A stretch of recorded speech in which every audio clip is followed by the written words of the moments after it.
Bismillahirrahmanirrahim. Dear students, ये chapter 15 का topic 3 है फ्राडेज लॉ एंड इंड्यूस्ड ईएमएफ। इसको फ्राडेज लॉ ऑफ इंड्यूस्ड ईएमएफ भी कहते हैं।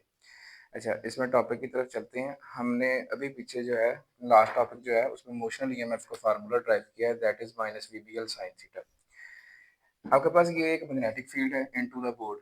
यह आपके पास एक एल लेंथ ऑफ कंडक्टर पड़ा हुआ है और आप इसको इधर को वी वेलोसिटी के साथ मूव कर रहे हैं।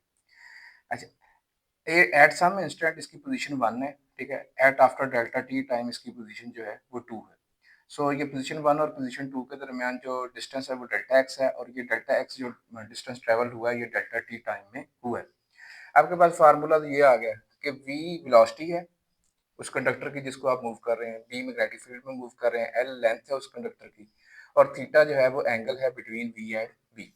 यहाँ पे आप देखें कि आपके पास जो वी और बी के दरमियान जो एंगल बन रहा है वो 90 डिग्री। तो साइन 90 आपके पास 1 होता है, तो ये रिड्यूस्ड फॉर्म आ गई माइनस वीबीएल।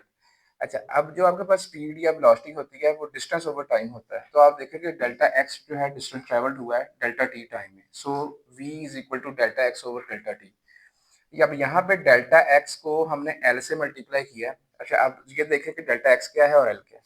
ये एल लेंथ ऑफ कंडक्टर है, ये डेल्टा एक्स इधर को गई है, तो ये एक डेल्टा एक्स इंटू एल करेंगे तो ये एक रेक्टेंगल का एरिया बनता है। ये वो एरिया है जो चेंज जिसमें जितनी चेंज आई है, यानी ये इनिशियल आपके पास एरिया, ये टोटल आपके पास फाइनल एरिया, और ये वाला एरिया है जो चेंज इन एरिया आई है। सो ये जो डेल्टा एक्स इंटू एल है ये इस रेक्टेंगल का एरिया है, that is change in area.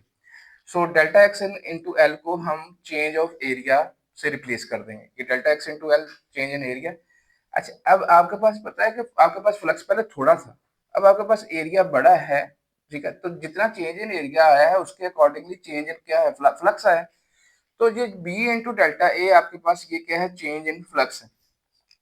और आप एक रिजल्ट पे पहुंच गए कि आपके पास जो इंड्यूस्ड ईएमएफ हो रही है वो rate of change of flux है विद रिस्पेक्ट टू टाइम। ये तो थी आपके पास एक लूप, अगर इसकी जगह एन नंबर ऑफ लूप्स होती तो आपके पास जो फ्लक्स आना था वो आपके पास जो इंड्यूस्ड ईएमएफ आनी थी वो भी एन टाइम हो जाती।